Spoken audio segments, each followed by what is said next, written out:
Hello everybody, it's me Nick.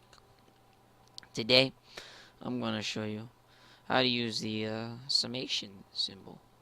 It's a capital sigma, it looks like that, and you'll see it in math quite a bit. Now, what you do is you set it out like this, and we have to have a variable, so let's say I. We'll start with I, let's say equals 0, right? And then we want to go up to what number? Let's say we want to go to 5, right? So what you do is you just put some equation like I times 3 squared.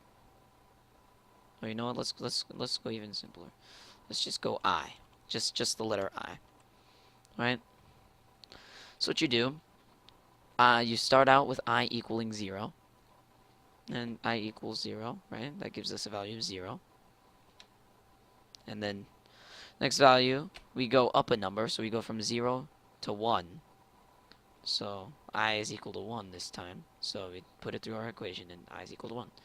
And then we put 2 through the system, and we keep going until we get to our last number, I equals 5.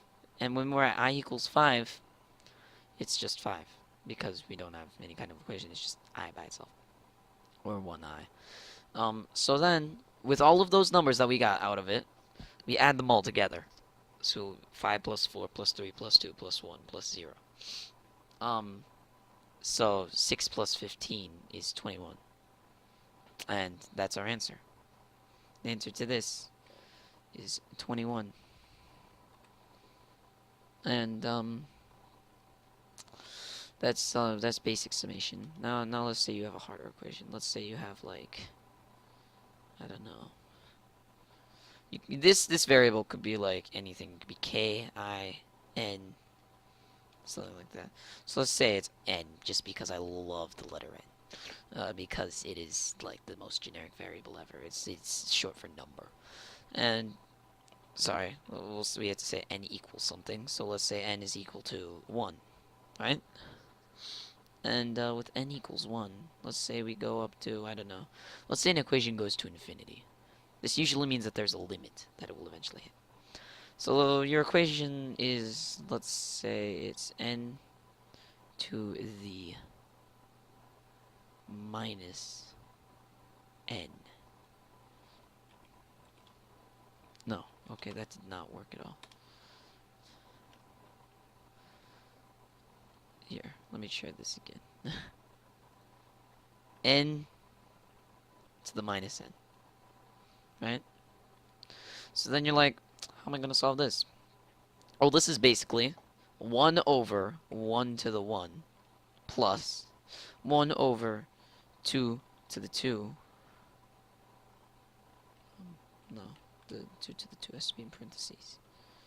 So basically 1 over 1, so 1, plus a fourth, so 0.25, plus 1 over 27, because that's 3 cubed, plus 1 over 64, wait a minute, no, 256, plus 1 over 5 to the 5,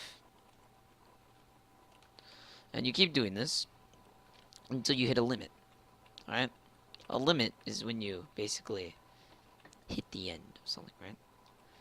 Now, the limit here is Daly's constant. It's a constant I made up. It's my third favorite number. This is approximately equal to 1.29128, right? And it's a great number. It's used for basic, like it's just used in number theory. It's cool. But anyway, let's go on to like kind of summation problem you might see. So let's say you have summation, and let's have k this time. K is equal to, like, say 3, right? K is equal to 3, and it goes all the way up to 10. Alright, this may look daunting, and let's say it's k squared, k squared, right? So how do you figure this out? Well, if k starts as 3, is 3 squared, right? So it's 3 squared, it's 9. plus 4 squared, 16, plus 5 squared, 25, plus 6 squared, 36, plus 7 squared, 49, plus 8 squared, 64, plus 9 squared, 81, plus 10 squared, 100. And this number looks like it might be big, but really it isn't. See, well, actually, it's pretty big if you if you think of like 22 being a big number, but that's beside the point. This adds up to 100 plus 90 plus 80 plus a